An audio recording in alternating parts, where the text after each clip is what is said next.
Hello, everyone. Welcome to another Wednesday evening, which means Taxes and Retirement Live. I am your host, Andy Panko. Thank you for joining me. We got a fun one tonight. I will be going over a real live tax return for a hypothetical couple, which may or may not be George and Wheezy Jefferson, who've moved on up to the east side to a deluxe apartment in the sky. So it is, they're not real, obviously. So I made up information, but it is a real tax return from my real tax return preparation and filing system. And I wanted to show you some of the common things, common items of income, common deductions people may have in, typical sort of retirees. Now, everyone's situation is going to be a little different, but I thought this was a cool place to start. I'll go through, I got some forms and schedules, and I'll walk through it. For some of you who already do your own tax returns, this is going to be super trivial, elementary. For other folks who don't do your own tax returns or never saw a tax return, this is all going to be wildly new, and everyone else will be somewhere in between. But I think it's interesting to be at least aware of your tax return if you don't do it yourself, to know what it looks like, how it functions, so you can help visualize the tax impact of some of these things. It's real easy to say, yeah, IRA distribution is taxable. What does that mean? Well, when you see it manifest itself on your tax return, you can then better picture how it actually flows into your income and gets taxed from there. So excited about this one. Let me just see your comments working. Yes, comments are working. Cool. Everyone, cool. Cody asks, what are taxes? Yeah, I don't know. If you find out, let me know. I'm faking it until I make it, Cody. Dad jokes for the evening. I'm not using the John Wayne joke book tonight. I'll bring that back next week. I don't know why, I just forgot, but I found some jokes from my typical source here. I will start with, tomorrow, my son and I are getting new glasses. After that, we'll see. You know what I'm saying? Like new glasses, we'll see through them. Next, sort of related to vision. Definitely related to vision. Yesterday, the doctor told me I was colorblind. The diagnosis came out of the purple. And finally, hold on, let me cue up my friend. Where's my friend? Where's my little friend? Say hello to my little friend. Vladimir Putin is at an airport and is going through customs. The customs officer asks, occupation? To which Putin says, no, just visiting. And yeah, that was my best Vladimir Putin accent. I probably butchered it. I am partially Russian, though, my father's side, but I do not speak Russian yet. So that's all. That's the dad jokes. Disclaimer before we get going, if I can find that as well. Here we go. This video is only general explanations and education. It is not specific tax, legal, or investment advice. Before considering acting on anything you see in this video, first consult with your tax, legal, or investment advisor, which I'm not. I'm some guy walking through a fake tax return for George and Wheezy, who moved on up. So let us get into it. Just looking. Oh, love the rad shirt. Thanks. Yeah. Oh yeah. This is little older than I am, so I was born a few years after this came out in 1975, I think. But this was that few-minute jingle to teach kids about the legislative process and bills. And there's a lonely Bill sitting on the steps of Capitol Hill, and this little kid comes over and they have a song. They break into song about explaining the legislative process. Really cool. I thought it was fitting for taxes and retirement. It's nerdy but fun at the same time. That's how I like to think of myself. Although I'm probably more nerdy than fun, with equal parts loser mixed in. Anyway, so tax return. Let me pull up my screen share. Share screen. Yeah. Okay. I'll try to do this. I'll probably just go through piece by piece and drop your questions in along the way. Maybe I'll save them till the end. Maybe I'll answer along the way. I guess it depends. But so here we go. This is a tax return. This is an actual 2021 tax return. This is exactly what it'll look like. Now, this is the tax return is what's called Form 1040. Here you have it. Now, there's a special version of 1040 called 1040-SR, which stands for senior. This is if you are 65 or older, or if you're married and one of you is at least 65 or older. By default, your tax prep software, whether you use TurboTax or whatever, will give you 1040-SR. You don't have to use it. You can use a normal 1040. Now, what's the difference? Frankly, nothing. It's literally just more spaced out. There's more white space. It's easier to read because the font is larger. It spans 3 pages, whereas the normal 1040, I think, is only 2. And it was literally just on the assumption that people who are over 65 may need a little help seeing, so they made everything a little bigger and easier to read. That's it. I didn't compare line by line 2021 version SR versus normal, but for last year at least, I did go line by line, and it was literally identical in form and function. It was just more white space. So I have no reason to think this year's any different. So anyway, that's all SR means. If you're 65 or older, you'll use this form, but it's the exact same thing as a regular 1040. The top is just identifying information. Here's the various different filing statuses. George and Wheezy are married and file a joint return. I just saw Jackie said she's expecting George and Wheezy jokes. I don't have any. I'm sure there probably are some. But I should have thought about that. So along the top is your filing status. If those of you have questions, let me know. But basically, if you're married, you can only do one of two things. You either file a joint return, which almost everyone does because it's more beneficial, or you file separately. This is a whole other can of worms. Why would you file separately? Generally, you're not better off from a tax perspective in terms of how much tax you have to pay. Where you would potentially do it is if you're trying to like ring fence your tax obligations. So if you and your spouse are on the outs, and it's inevitable you're gonna go your separate ways at some point, and your spouse may be a spendthrift and have tax problems, and you don't be on the hook for that. You can start filing separate. So your spouse's tax obligations stop with him or her. You're not going to be responsible for it. There's a couple other things like student loans. There's ways to get crafty with having to repay student loans if you're married by splitting up and not splitting up, but married, file separate return. Outside of that, vast majority of cases, if you're married, filing a joint return will be more beneficial. And these other ones, people commonly ask, single is single, obviously. What's head of household and qualifying widower? Head of household just means you're single, but with a qualifying dependent, like you have a minor child or something in your care that you pay for. You would potentially qualify as head of household, which gets you a little more favorable tax returns and standard deduction.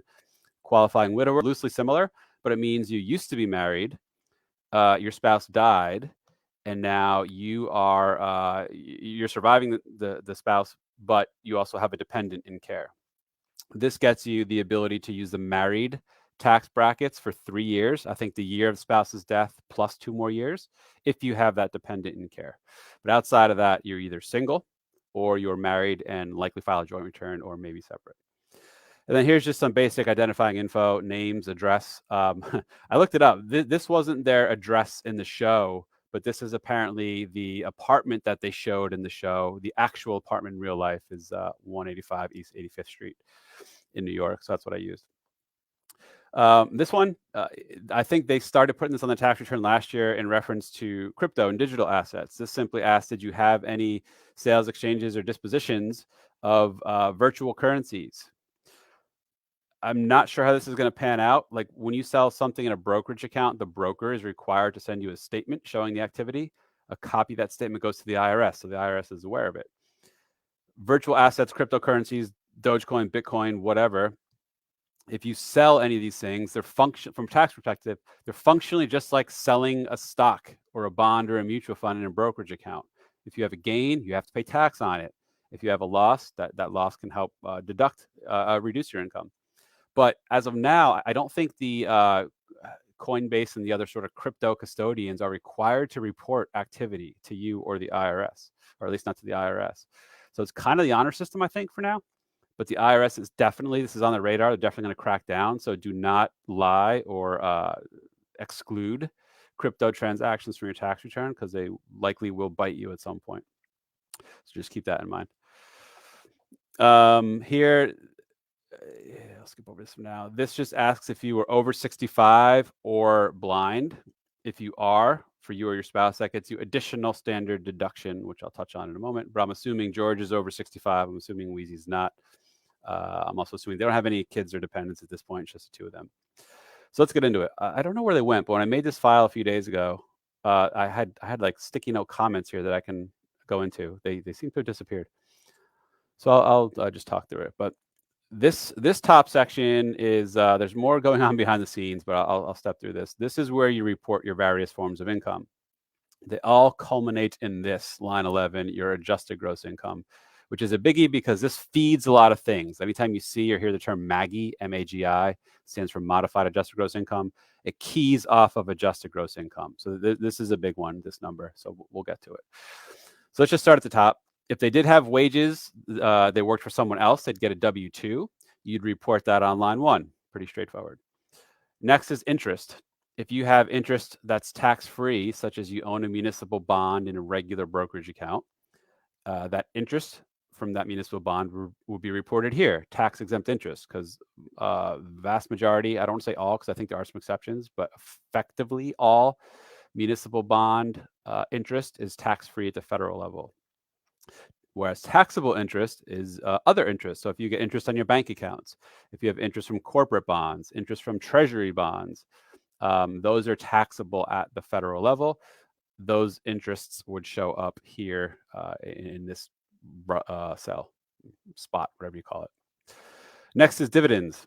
You have stock in a regular brokerage account, those stock or mutual funds or ETFs or whatever, they still pay dividends just the same. The dividends you receive go on this line, line 3. Now, the gross amount of dividends goes here in 3B. The portion of the gross dividends that are quote unquote qualified goes here in 3A. Without getting too off on a tangent, qualified dividends essentially mean dividends paid by U.S. companies. I'll leave it at that. There's some holding period requirements around how long you have to hold the stock, but let's assume if it's a Coca-Cola, you've owned Coca-Cola shares for 10 years, Coca-Cola pays a dividend, that's a qualified dividend in your hands. Why does that matter? Because qualified dividends are taxed favorably. They're not taxed as ordinary income. They're taxed at the same rates that long-term capital gains are, meaning either 0%, 15%, or 20%, as opposed to 10, 12, 22, 24, 32, 37%. I might be missing one, which are the tax rates for ordinary income. Now, here's a big one, this row 4, and this will definitely come into play for you all in retirement, if not already, especially if you do conversions or something. The gross amount of your IRA distributions gets shown here, but this doesn't necessarily mean, this isn't necessarily how much distribution you pay tax on. In this case, the taxable amount is $118. Now, there's more going on behind the scenes that I'll walk through, but in a nutshell, what George and Wheezy did was Wheezy did a $100,000 Roth conversion during 2021, of which $98,000 were taxable. There was some pro rata, which I'll show you in Form 8606, the beloved 8606, which comes up frequently in this group. So 100,000 conversion, only 98 of which was taxable. And George did a 20,000 distribution, all of which was taxable. So here's the gross amount. George's 20,000 distribution plus Wheezy's 100,000 conversion. The taxable amount was George's 20,000 distribution plus Wheezy's 98 taxable portion of her conversion gets you to 118, and I'll show you the 98 on Form 8606, how we got to 98. This, I'm assuming George has bought an annuity. That's $3,000 a month, so 36 grand in total, all of which is taxable. I'm assuming George bought this annuity with an IRA. Therefore, every dollar he gets out of that annuity will be fully taxable. So that's 36 grand for the year from George's annuity. George also started Social Security.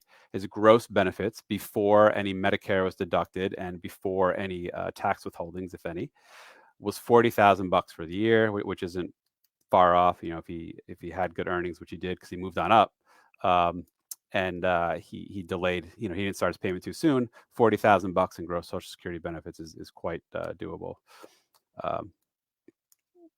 Yeah. Of which only 85% is taxable. Now, there's a whole separate formula for this that I do have the attachment here as part of this return. But just know that at most, no more than 85% of your Social Security benefits will be pulled into taxation. At a minimum, it'll be 0%, and then anywhere in between. There's a really complicated, stupid formula to figure out what that percentage is, but just know that if the rest of your income is fairly high, in this case it is because of the conversion, because of the annuity, whatever, they're going to be at that full 85% of Social Security is taxable. Therefore, of George's 40 grand of gross benefits, 34,000 or 85% of it is included in his taxable income. Capital gains and losses. There's a sub sheet for this I'll show you, but just for now, know that they have $15,500 of capital gains and capital gain distributions from mutual funds. So in total, $15,500. Other income. I'm assuming George, when he sold his dry cleaning business, he kept ownership of one of the buildings, and now he rents that building out to the person who bought the dry cleaning business from him. So he has, I just made up a number, $2,000 of net rental income for the year from keeping the building in Queens, where the dry cleaner now operates. So George sold the business but kept the building as a rental investment. So $2,000 of net rental income, which also gets fed from a different form. So you add these all up, they have $209,500 of gross, total income so far for the year, minus $3,000. What is this? I'll jump ahead a bit, but this Wheezy made a $3,000 HSA contribution. She's not on Medicare yet. She has a high deductible health plan that allows her to have a HSA, or allows her to contribute to an HSA, and she contributed $3,000, so she got a deduction for that. So now you deduct $3,000 from this $209,500. This is their adjusted gross income for 2021 is $206,500. Pause there for a moment. Now, some of these things, this Form 1040 looks simple so far. It's 11 lines, and that's it. And we're already at their gross income. Well, there's much more behind the scenes. Like I said, a lot of these things are pulled off into other sheets, which have much more detail behind it, as I'll show you. So I kind of chuckle when politicians say they want to simplify the tax return and fit it on a postcard, or make it only one page. You simply can't, unless you dramatically revamp the tax code to streamline it a lot. You're still going to have this complicated, hairy mess of a tax return. Now, the simpler you make the top level form, the 1040, that just means there's more stuff you're pulling off in doing on like additional forms and appendices, where all the details there, and that detail gets summarized and just fed into the 1040. That's a lot of what goes on here. So there really isn't a way to make a tax return simple. You have to revamp the tax code. So it's just window dressing.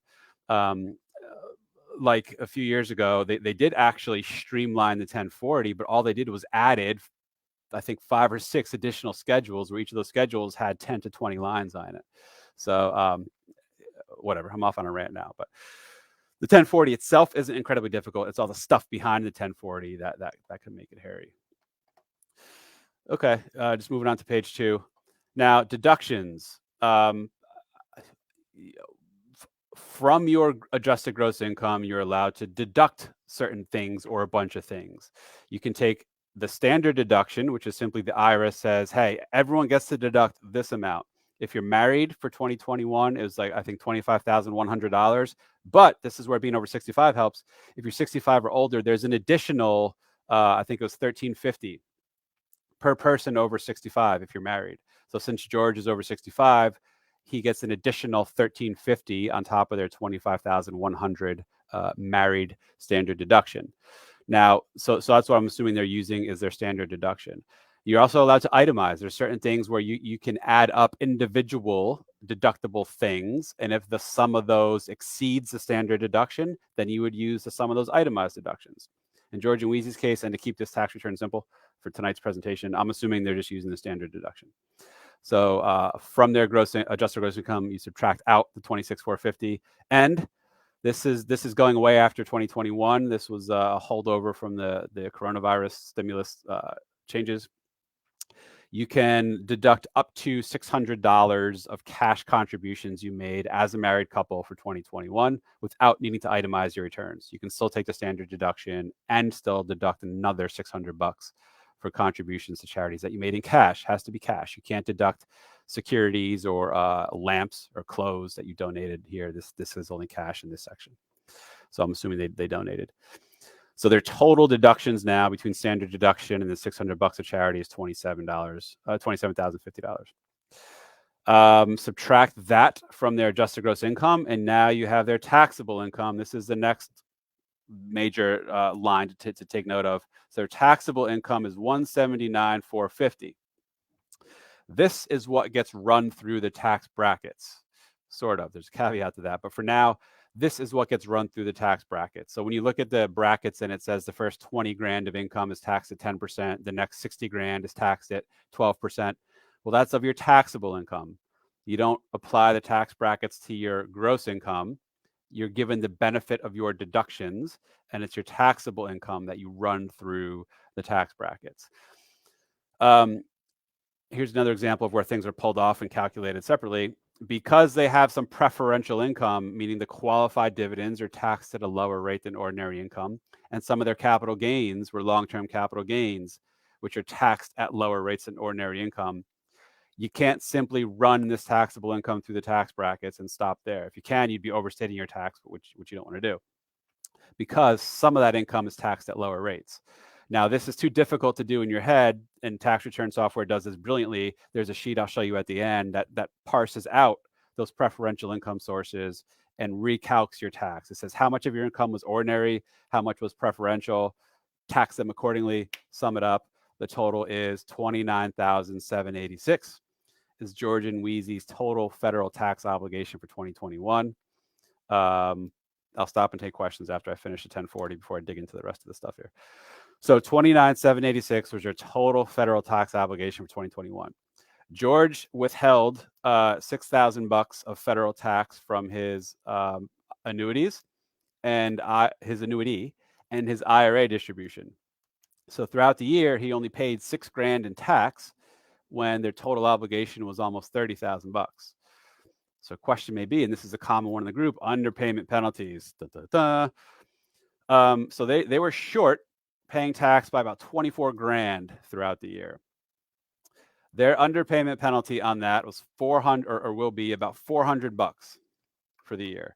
So not that $400 is tiny. I'm not trivializing it, but on 24 grand of underpaid tax throughout the year, the penalty is only $400. So not the end of the world. Obviously try to avoid the underpayment penalty if you can, but just to show you, even on a sizable underpayment like $24,000, the penalty is $400 roughly. So if your underpayment penalty, if you're worrying about $1,000, $2,000 of underpayment, it's probably not even worth the hassle to put in the time to figure out with precision estimated payments and whatever, or let your tax software do it for you, because it's only going to be tens of dollars of underpayment penalty you're looking at.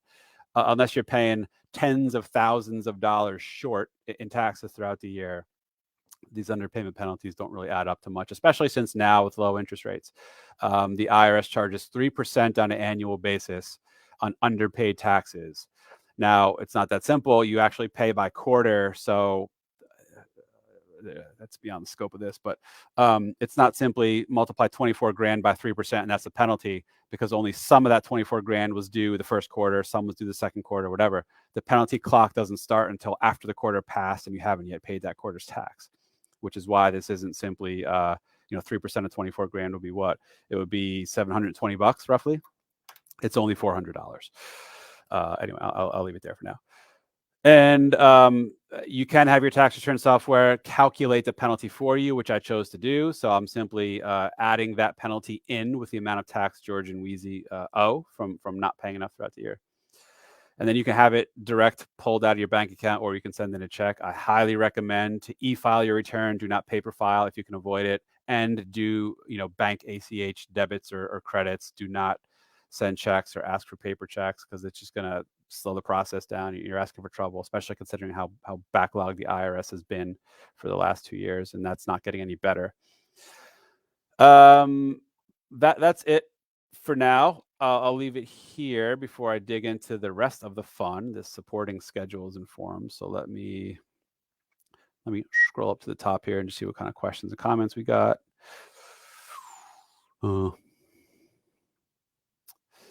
Okay.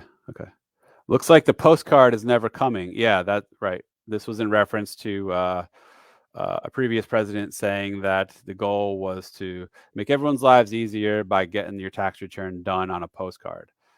It's literally, it's impossible. Yes, the main 1040 could be as short as you want it to be. You can make it one line if you want. all it means is you're pulling off the rest of the nonsense into a whole bunch of other forms and schedules. So it's nothing more than window dressing and smoke and mirrors to say, let's get a tax return on a postcard.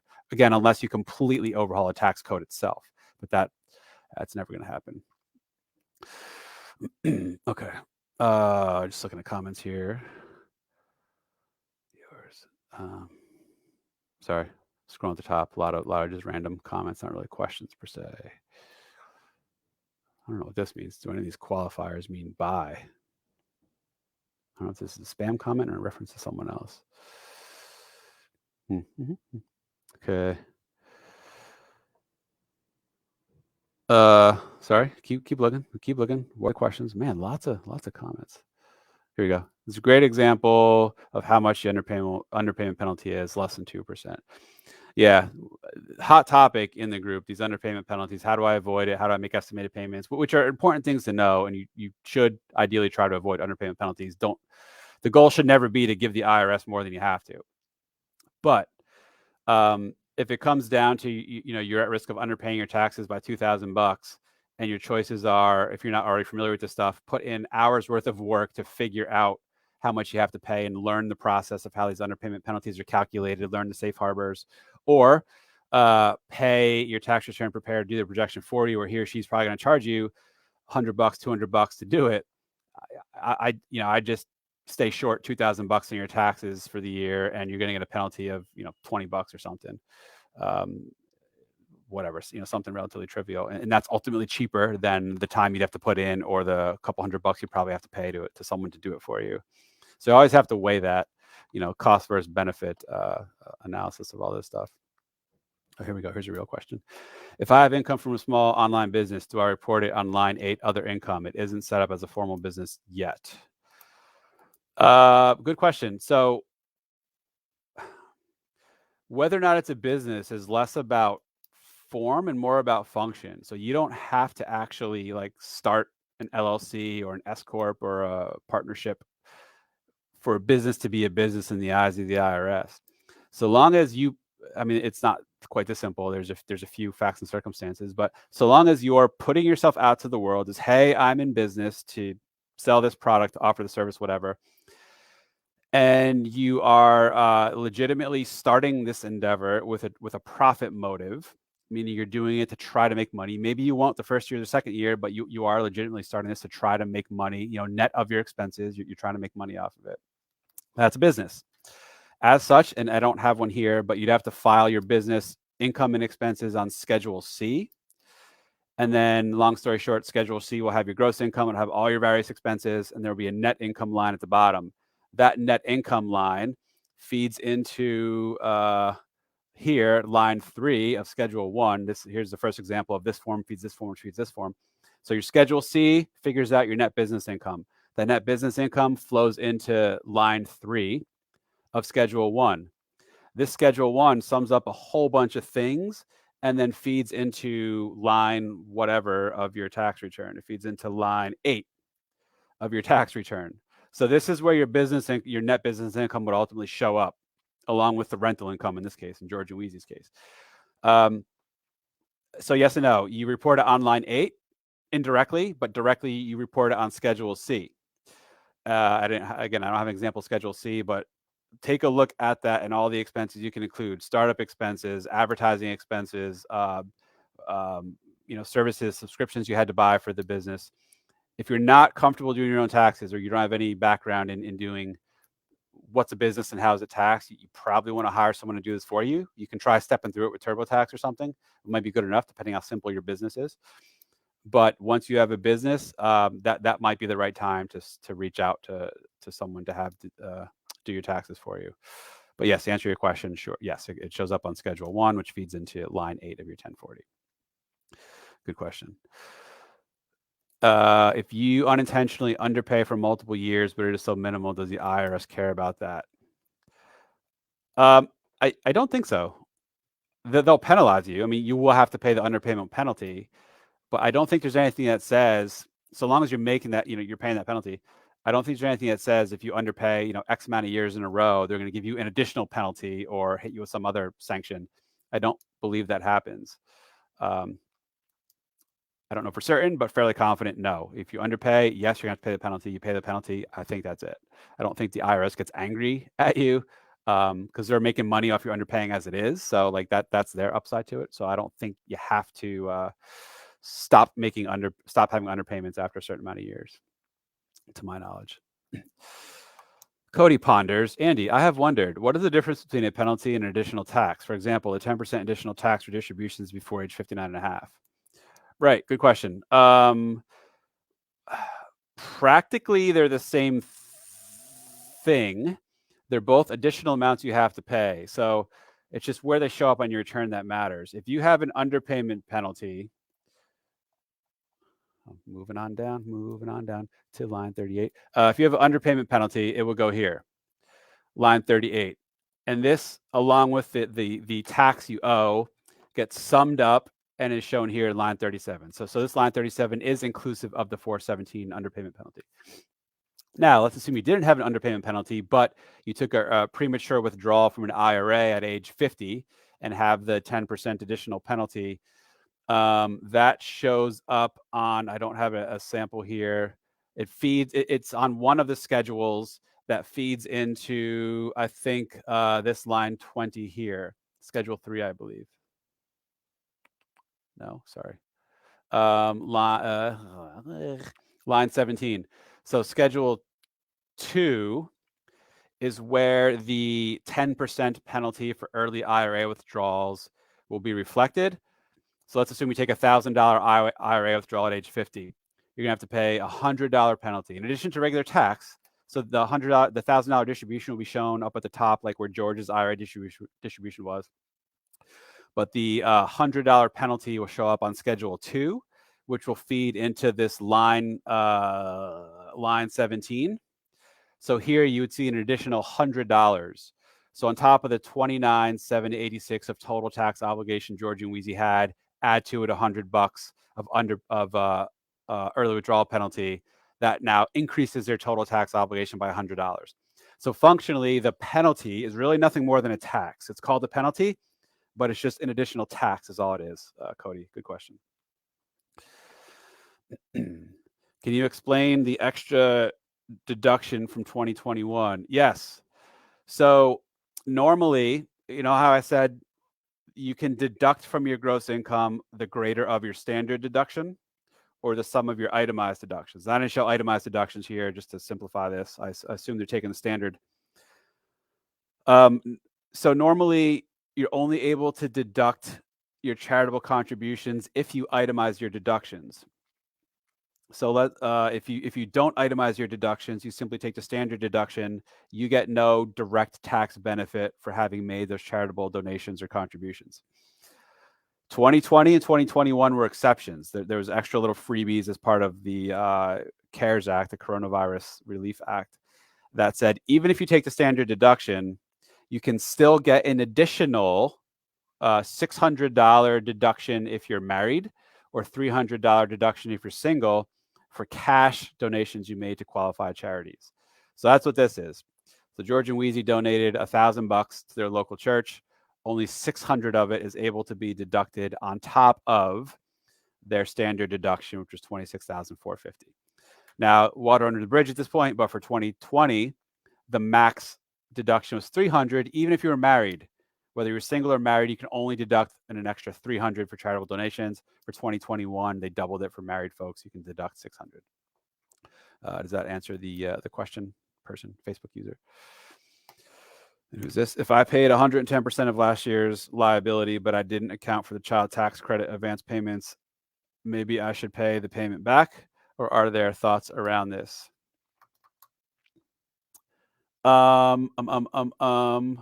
So you're referencing the safe harbor by saying you looked at last year's tax obligation, you're paying 110% of it this year. How will the advance paid tax credits matter? That's a good question. I don't know this for a fact. I don't think they will. You'll simply have to pay that much more tax at the end of the year when you file your 2021 return if you did get excess paid advance credits, more than you should have. But I don't think they'll matter because those payments you got, those are really just tax credits you would have gotten on your return anyway. You're just getting it paid in advance. So I don't think those advance paid child tax credits would mess up the calculus of you making estimated payments or tax withholdings throughout the year based on your safe harbor of 110% of taxes last year. Good question, though. All right, looks like that's it for questions for now. Let me just keep moving on, show you the rest of this magic here. So this was the 1040, the first 3 pages. As I mentioned, a lot of stuff is pulled off. Oh, let me get this out of the way. A lot of the things that feed into the 1040 is pulled off in more detail in these other schedules and forms. Schedule 1, additional income and adjustments to income. So additional income, I won't go through all these line by line, but these are other items of income that get included in your gross income that were not shown in those first 10 lines of the 1040. So if you get taxable refunds from state taxes, it would go here. If you get alimony from a divorce that happened pre-2018, I think, that alimony is taxable to the recipient and tax deductible to the payer. Divorces that had divorce decrees after 2017 or maybe 2018, I forget the year, not deductible to the payer, not taxable to the recipient. That's why they're asking here, what's the date of the divorce or separation decree? Because that'll dictate whether or not the alimony is actually taxable. If you have business income, here, this is where it shows up. Other gains, like if you sell certain property that aren't securities or whatever, they show up here. Net rental income shows up here, and I won't read the rest, but here you go. You can see all these various things that are income. Yes, gambling income is taxable. Yes, jury duty is taxable. If you live in Alaska, the permanent dividend fund it pays, or permanent fund dividends it pays, is taxable federally. And then the second half are things that can reduce your gross income. So here's, pay attention to this, or not now, but after the fact. People often ask, help, my gross income's high. It's put me into Medicare IRMAA territory. What can I do to reduce it? Well, here's the answers, right? Your income is what it is. You can't get rid of your Social Security once it's there. You can't get rid of your pension. If you did a Roth conversion, you can't undo that. But things that may give you a little bit of reduction to your gross income, here you have it. Now, most of these things aren't going to apply to you, so there's really not a lot of magic bullets. If you have an HSA and you can make a contribution, you can get a deduction for that. If you have, where's the IRA? If you have an IRA and you still have some wage, self-employment income, whatever, and you can make a contribution deductible, you can get a little bit of a break here. This is where it would show up. The rest of the stuff, as you can see, just read through it, scan through it quickly, and realize, you know what, this doesn't apply to my life. If you're not self-employed, this doesn't apply. This doesn't apply. If you're not in the armed forces, this doesn't apply. If you're not a reservist, performing artist, or fee-based government official, this doesn't apply. If you're not an educator, this doesn't apply. So there's really not a lot of ways to reduce your gross income once you already have the income. But the few things that might apply, you can check out here. All right. Moving down, Schedule B, this just summarizes all of the interest and dividends you got throughout the year. So if they had multiple bank accounts that paid interest, you'd see them all detailed here. I'm just assuming they have one generic bank account that paid $1,000 of interest. So here you have it. Dividends, I'm assuming they have an account at TD that paid a total of $3,000 in dividends. This will be summed up here. But again, if you had 10 different brokerage accounts that they all had dividends pay, you would have 10 different line items here showing up for breaking out your dividends. Capital gains and losses. Hold on, let me see. There's some new questions here. Cody Garrett asks, how do you discover if you need to pay back ACA subsidies, premium tax credits, which is PTC, meaning your income was higher than expected? Oh, yeah, I didn't put that here. That's a wormhole. It's Form 8962, I think it is.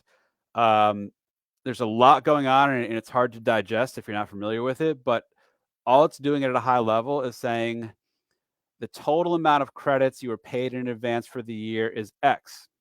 But now that the year's over, we know what your actual income is, and we know what your total credits should be for the year. They should be Y. To the extent you received more during the year than you should have, you'll have to pay back the difference, or vice versa. If you received less advance paid during the year than you should have, you'll get paid more now with your tax return in the form of a tax credit. That's all that form does in function. It just simply reconciles your actual income to what your credits should be versus what you actually got paid, and that's it. And again, I think that's Form 8962, which I did not show here, but good point, good question. Is there a difference between forms and schedules and between numbered forms and lettered forms? What? All of a sudden, this is a math question.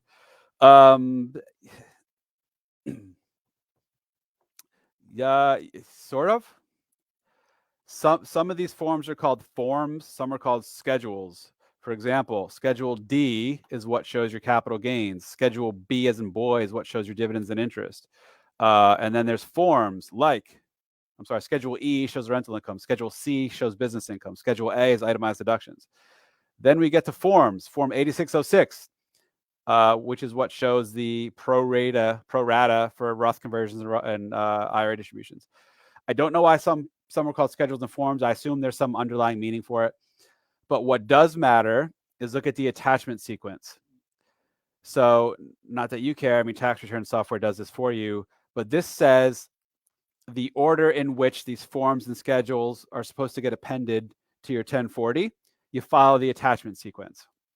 So for example, let's go back up to the top. 1040 is the top overarching form.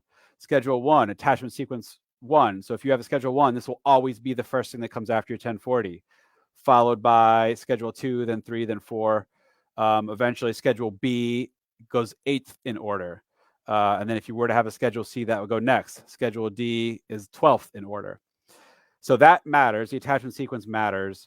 But whether a form or schedule has a number or a letter, for us, for you, the end user, I don't think it matters. For the IRS, sure, there may be some functional distinction why something's called a form versus a schedule, but I really don't know. And in practice, it doesn't matter to us, to taxpayers. Good question. Oh, here we go. What's David Myers have to say?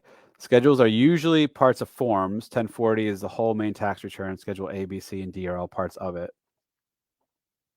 That's a good way to think about it. Right. Okay. So schedules technically are appended to and form part of a form, just like the Schedule D feeds into line whatever it was on 1040. Although these forms feed into the schedules, like 8606 feeds into whatever. I'm drawing a blank here. There's forms like for the net investment income tax that feed into something. What do they feed into? They feed into Schedule 2, which feeds into 1040. So, yeah. So, whatever. Yeah, that makes sense. What we say of Dave Myers, but I don't think it's that black and white, unless I'm thinking about it wrong. Okay. Where was I? Where did I leave off? Good question about the numbering and forms and lettering. All right. So I went through B, which is dividends and interest. D, capital gains. Let me just yeah, here we go.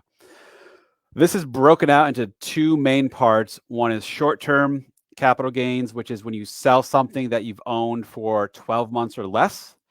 It's called a short-term gain or loss. And if you sold something you've held for more than 12 months, it's a long-term gain or loss. Now, it's further sort of delineated. This gets a little complicated, but if the basis is reported from your custodian to the IRS, it's going to be this line 1B. If basis is not reported from your custodian to the IRS, meaning it's on you to report the basis to the IRS, that's a different line, and things like that. But at a high level, it's simply saying, what were your total proceeds from all of your sales of short-term transactions? What was your cost or basis for all those short-term transactions? The difference is your gain or loss. I'm assuming George and Wheezy had a $500 short-term capital gain, and you can see Schedule D will show the detail around what was actually sold that generated this. And here's the same thing, but for long-term. I'm assuming they sold some stuff. They sold $50,000 worth of stuff that they paid $40,000 for, that they held more than a year. So they had a $10,000 long-term capital gain. And here's where mutual fund distributions come in. This is a sneaky one, especially in 2021. A lot of people got slammed with uncharacteristically high capital gain distributions. So if you own mutual funds in a regular taxable brokerage account, particularly actively managed funds, but not even Vanguard's target date funds had a big problem with this last year, as I shared that article about a handful of days ago. You own a mutual fund. Even if you don't sell that fund at all throughout the year, the fund is still selling things within the fund throughout the year. And the way mutual funds are structured, the economics of what they sell have to get passed through to the fund holders, to shareholders, i.e. you. So as the fund is selling things throughout the year and having gains, it's passing those gains along to you, the fund holder. Even though you didn't sell any of your fund, you're still getting taxable realized capital gains from what the fund managers are doing within the fund. So that's where these would show up. I'm assuming George and Wheezy had a mutual fund that threw off $5,000 of long-term capital gain distributions that they had to pay tax on, even though they didn't necessarily get use of the money. It's still taxable to them. So here's $5,000 of long-term of capital gain distributions. And these are treated as long-term. So when you add this to the $10,000 of sales they consciously made, they have $15,000 of total long-term capital gains, and then 500 of short-term, like I said, and no coincidence, 15,500 was the total capital gain amount that was on their 1040. Here now, Form 8949, this is what feeds into Schedule D. Remember, Schedule D we just saw summarizes all short-term transactions, all long-term transactions. 8949 actually breaks it out. Now, to keep it simple, I'm assuming they did 2 sales. Oh, actually, they did 1 sale. They sold some of their VT SACs that they had, the Vanguard Total Stock Market Mutual Fund. Some of it was short-term, some was long-term. So it's busted out in 2 ways, but it was practically 1 sale. So here's the details of the specific sale. They sold VT SACs. I'm assuming they bought it on January 1st of 2021. They sold it December 15th. So this was less than a year. So it's short-term. Here's your proceeds, your cost. Here's your short-term gain. And same thing for long-term now. Here's the long-term transactions. Same thing. They sold VT SACs. They bought it. Actually, this was 2 transactions based on my assumption. They bought this lot in 2018. They sold it December 15th. No, that is still 1 sale. Take it back. Never mind. I'm just kind of rambling now. They bought it at 2 different times, but they sold it all in 1 fell swoop. So it was 1 sale, but bifurcated into 2 different taxability lots. Some was short-term, some was long-term. So they had a $10,000 long-term gain. Again, this just feeds into Schedule D that I just showed you, which in turn feeds into 1040. Let me pause again for questions.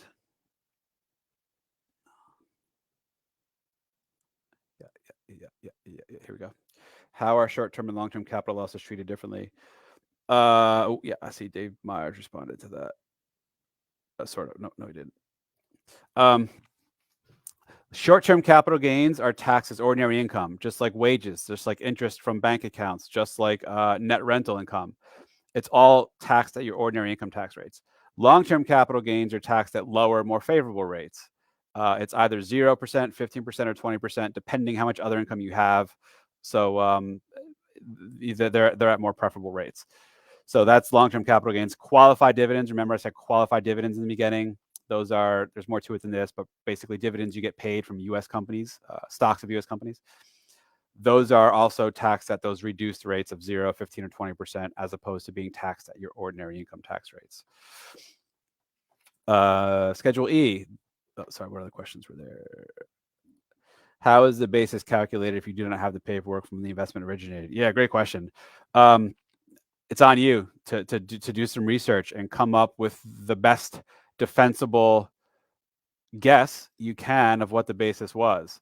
So if you bought shares 30 years ago and there were physical certificates at the time, those physical certificates almost certainly have since been converted over to to electronic form. So the certificates now are nothing more than souvenirs, if you even still have them.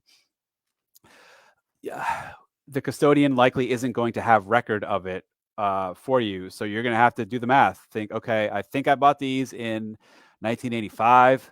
I bought them some point in the summer. I'll assume June. So now you go back and look at the historical stock price, which you can find on Yahoo Finance or something. Look at what the stock price was in June of 1985 or whatever year I said. Now, if you don't know the day you bought it, but you know you bought it in June, then take it a step further. Maybe you say, okay, I'll average. I'll take every price in June and I'll average it. And that's what I'll assume. Or maybe take June 15th, middle of the month. That's kind of as defensible as you can get. I don't know that the IRS has a specific process they force you to use in the absence of knowing the actual day and price of which you bought it. I think you just kind of have to come up with the best defended guess you can. maybe using averages, like I mentioned, to figure out what the basis is. If questioned, that you'll have to produce the logic and data behind why you came up with what you came up with. But more likely than not, unless you got a return that's already high audit risk for some reason, they're probably not going to catch it or care. Not saying intentionally, misstate your basis, but practically speaking, I don't think it'll get caught unless you're already, at high audit risk. But if you do get caught, definitely have a defensible rationale for how you came up with the basis you did. And so long as you put, your best foot forward and said, I don't know when I bought it. I think it was June of 85. And, you did that averaging or middle of the month price from June of 85. I can't imagine the IRS would give you trouble about it. So, or if they do, it's going to be, a minor slap on the wrist and maybe a little bit of extra tax to make you pay or something. But that should be it. I can sell and harvest a loss and reinvest in another fund. Why would I not do this? I don't know if this is in response to another question. But yes, tax loss harvesting. If you want to sell something, realize a loss, turn around and reinvest, you can do that. But so I mentioned you said in another fund, which you probably know where I'm going with this. There's something called the wash sale rule. You can't sell something at a loss and within 30 days before or after that sale, buy back that same thing or something that's substantially identical. If you do, the loss will be disallowed and you won't be able to deduct it that year. Instead, the loss gets tacked onto your basis or actually reduced from the basis of that new security that you purchased in its place. So that when you eventually sell that, that's how you would then realize the loss on that sale. Now, what's a substantially identical security or fund? Well, simply, let's use like Apple stock, for example. If you sell Apple stock for a loss, you turn around and buy Apple stock again 2 days later, that's a wash sale. You have to wait at least 30 days before or after the sale to rebuy it. But let me use a different example. Selling Ford at a loss and buying General Motors, that is not a wash sale. Even though those two are both large U.S. automakers, they are not substantially identical. Selling the S&P 500 index fund for a loss and buying the S&P growth fund a day later is not a wash sale. Those are not substantially identical. Selling Vanguard's S&P index fund for a loss and buying Fidelity's S&P index fund the next day, that's almost certainly a wash sale. I don't think the IRS has given formal guidance about it, but when you sell one index and buy the identical index, albeit from a different fund provider, I'm very confident in saying that's a wash sale, and I would avoid it. Hopefully that answers the question. So yes, why wouldn't you? Sure, you can. Just beware of the wash sale if you do this. If you sell something at a loss. Wow, I don't know what this was about, but hopefully this person was clearly excited. Mariel Sitman, would having ETFs rather than mutual funds in, say, a Vanguard brokerage account avoid the 5,000 capital gain in your example? Very likely, yes. ETFs are not completely immune from capital gain distributions, but they rarely, if ever, pay them for reasons outside the scope of this. But the way they're structured and the way they redeem securities, or the way they get rid of securities out of their portfolio, they don't have to actually sell them. They just give them to the big banks that create the ETFs. I'll leave it there. I'm already getting too off on a tangent. But generally speaking, yes, ETFs would avoid capital gain distributions, or at least avoid really large capital gain distributions as compared to mutual funds, which is why in a taxable brokerage account, to the extent you can control it from a pure tax efficiency standpoint, ETFs are better than mutual funds. Now, certain strategies only come in mutual fund flavor, like actively managed portfolios almost certainly have to be a mutual fund style. Now, there are some ETFs that are actively managed, but vast majority of actively managed pooled investment vehicles are going to be in mutual fund format, in which case, if that's your only option and you have to hold in a brokerage account, then it is what it is, and you're going to get stuck with capital gain distributions every year. Good question. How do you find documentation of the cost basis for stock you bought a long time ago? Yeah, it's going to be hard. If the broker you bought it from is still around, you can ask them, but chances are if it's decades old, they're not going to have the trade confirmation around for you. I don't know how long to keep it, but I'm assuming it's not 30, 40 years. First is ask the custodian if they can get it. If they can't, which they probably can't, if it's that old, then it's literally on you.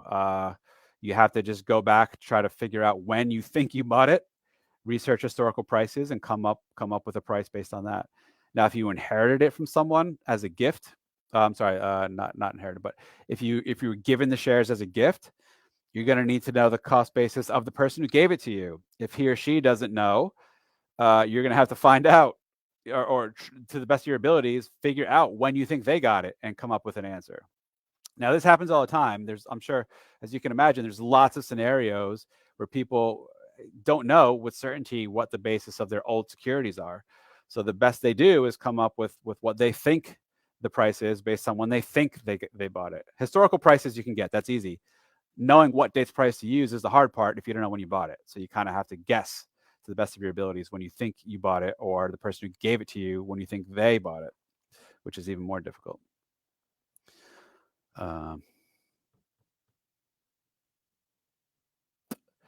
So are short-term capital losses better to harvest? No, capital losses, whether they're short-term or long-term, get you the same tax benefit. It's a little tricky. I did a video on capital gains. Someone here just plugged it. I don't know who it was. Thank you. Plug for Andy's video about the cap gain. Super helpful. So definitely check that out on the YouTube channel. But what happens is if you have, long-term capital losses offset long-term capital gains if you have them. Short-term capital losses offset short-term capital gains if you have them. You take the net of these two. Let's say you have a net short-term gain and a net long-term loss. You now net these two together. That net gain or loss is what's going to feed into your tax return. If it's a net short-term gain, it's fully taxed. If it's a net long-term gain, it's fully taxed. So the long-term or short-term thing keeps its characteristics, but you do net all this stuff out. Long way of saying no.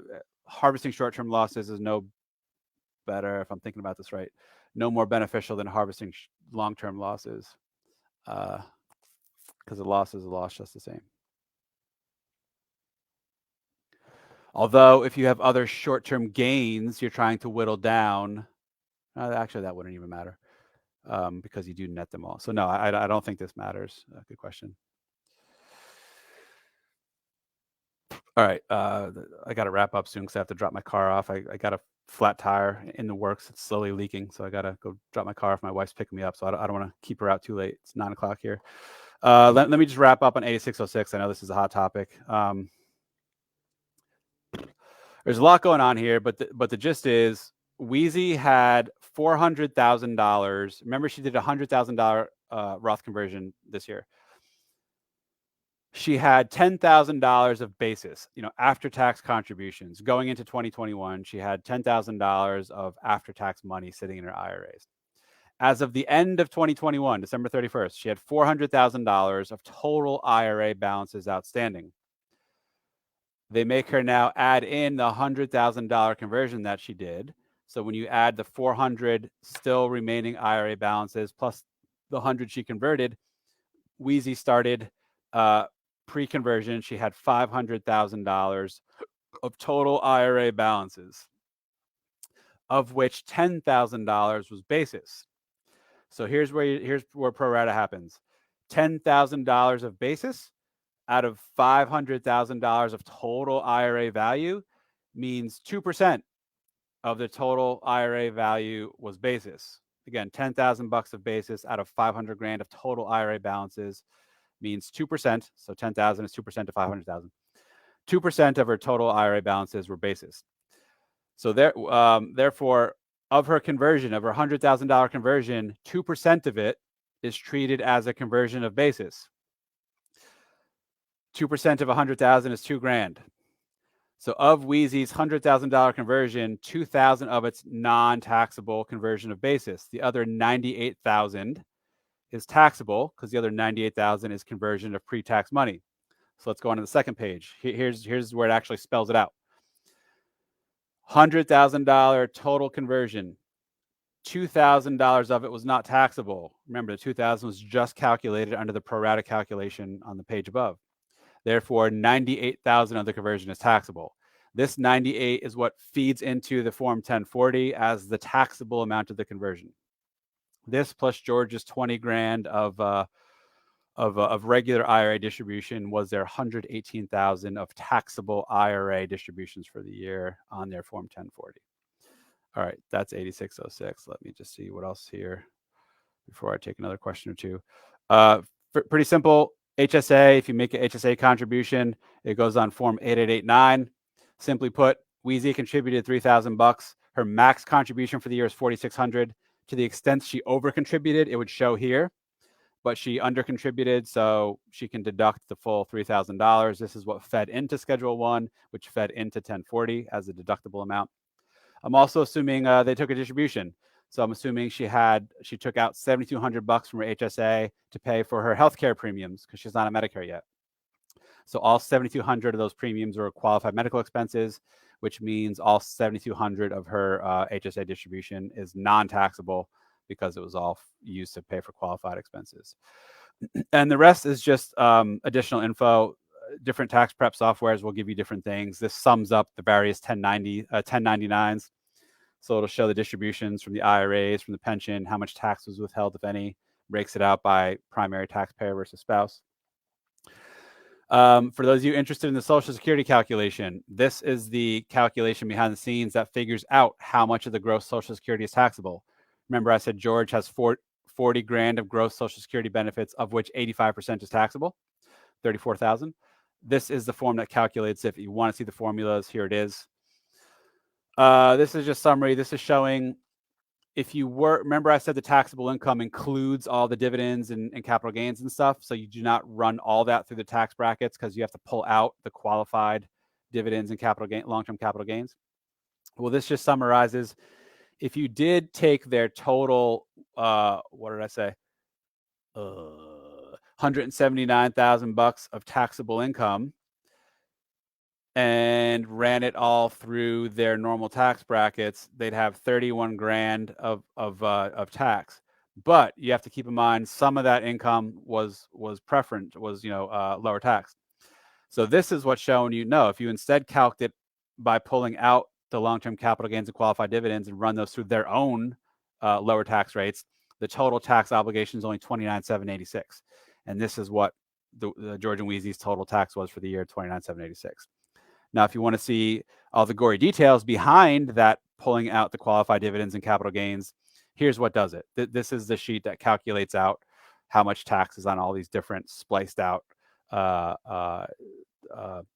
items of income, and it all culminates in here's a $29,786 total tax obligation, inclusive of their ordinary income and their qualified dividends and long-term capital gains. This is a beast to go through, but this is Form 2210. This is what calculates the underpayment penalty if you have it. For those of you interested in how this actually works, take a look at this. You can see how the penalty is quarter by quarter. It's not as simple, like I said, it's not simply 3% for the year is what your underpayment penalty is. It's actually broken out by quarter. So if you want to see how that's calculated, you can run through this. And I'll save this PDF up to the group after the fact, so you all can have it for those that are interested. All right, 903. Let me just real quickly, any other questions here? I can bang out in like 30 seconds. Sorry, but I do have to bounce here shortly. Microfiche, I love that stuff. Yeah, okay. Yeah, I gotta go. There are some other questions here. Sorry for cutting it short. Anyway, so that's that. Hope you enjoyed the tax return summary here. Like I said, I will save this PDF up to the group so you all can comb through it at your leisure. Next week will be a mailbag episode. If you have questions, get them to me either through email or just direct message on Facebook, or even drop them, in the group as a post. And that's that. Thank you all. Have a good week. I will see you around in the group. Until then, mailbag next week. Looking forward to it. Take care.